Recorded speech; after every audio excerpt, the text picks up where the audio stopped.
Bienvenue sur ProBike Shop TV, nous allons détailler ensemble les dernières étapes très simples du montage de votre monture. Après avoir vérifié le bon état du carton, nous allons procéder au déballage.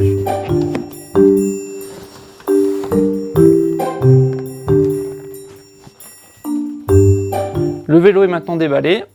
Le carton contient donc les notices, la boîte d'accessoires, la roue avant et le vélo. Nous allons maintenant enlever les protections à l'aide d'une pince coupante. Lors du déballage, veillez à couper avec précaution les liens afin de ne pas endommager les durites.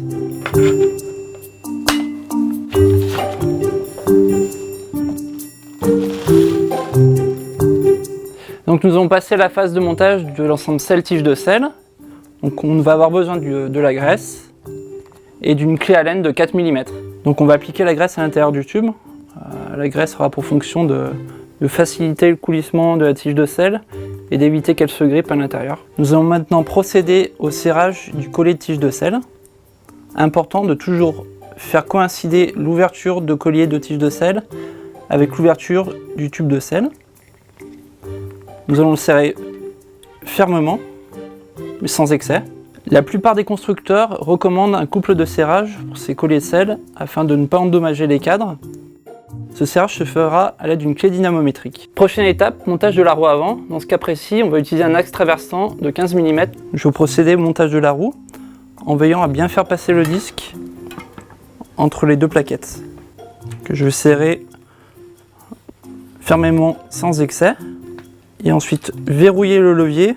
Pour le montage de la roue avant sur une fourche à double T, généralement on se trouve face à un système à axe de 20 mm. On va installer l'axe qui a été préalablement graissé. Une fois cet axe serré, pour aider les bras de fourche à se mettre en place, vous pouvez faire 1 à 2 compressions et ensuite venir serrer les vis de pincement. Et dans un dernier cas, nous allons trouver le système à serrage rapide.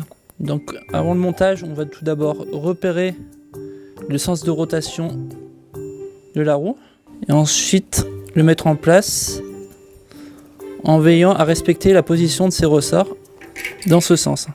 On va mettre en place la roue avant, comme ceci, et ensuite effectuer le serrage, et en essayant d'ajuster jusqu'à avoir une fermeture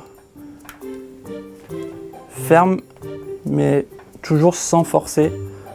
Il vous reste alors à fermer l'étrier de cette façon-là. Nouvelle étape, nous allons procéder au montage du guidon. Pour cela, on va se munir d'une clé de 4 mm. Tout d'abord, on va enlever le capot. Dans ce cas précis, il est en 2 parties. Une fois le capot démonté, on va mettre en place le guidon.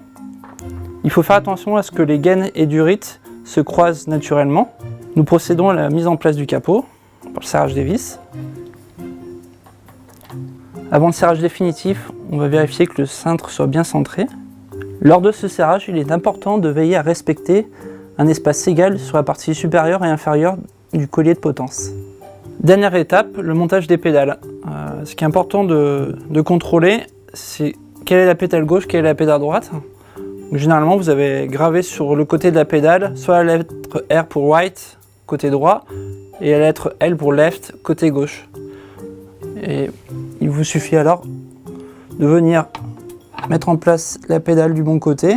Le serrage se fera soit avec une clé de 15, vous aurez 2 petits méplats, soit avec une clé de 6 mm BTR que vous visserez par l'arrière. Lors du serrage, il faut bien faire attention au sens. Pour la manivelle gauche, on va serrer dans le sens anti-horaire, comme ceci. Et pour la manivelle droite côté pédalier, ça va être dans le sens horaire, donc dans le sens de l'aiguille d'une montre. Voilà, le montage du vélo est terminé. Pour toutes les phases d'ajustement et de réglage, je vous invite à consulter notre chaîne YouTube ProBike Shop TV. A très bientôt!